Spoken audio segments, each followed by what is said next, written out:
नाशिकच्या सातपूर कॉलनी परिसरात जीर्ण अवस्थेतील घराची भिंत अंगावर कोसळून मोहम्मद खान या चिमुकल्याचा मृत्यू झाल्याची संतापजनक घटना मंगळवारी दिनांक 17 फेब्रुवारी रोजी सायंकाळी घडली आहे.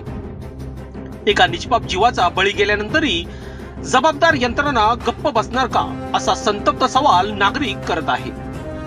स्थानिकांच्या मते संबंधित घर अनेक वर्षांपासून धोकादायक स्थितीत होते. वारंवार तक्रारी करूनही केवळ नोटिसा देण्यापलीकडे कोणतीही ठोस कारवाई झाली नाही.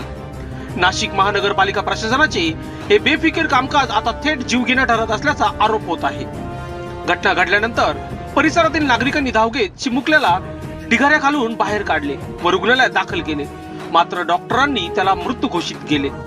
या घटनेनंतर सातपूर पोलीस ठाण्यात अकस्मात मृत्यूची नोंद करण्यात आली आहे. धोकादायक इमारती पाडण्यासाठी जीव जाण्याची वाट का पाहावी लागते? कागदी नोटिसांमुळे प्रशासनाची जबाबदारी संपते का? आणखी किती निष्पाप जीव गेले तरी यंत्रणा जागी होणार का, असे अनेक प्रश्न उपस्थित केले जात आहेत. सातपूर कॉलनीत संतापाची लाट उसळली असून दोषींवर तात्काळ कारवाईची मागणी जोर धरत आहे. लोकशास्त्र न्यूज साठी बंटी आढाव, सातपूर.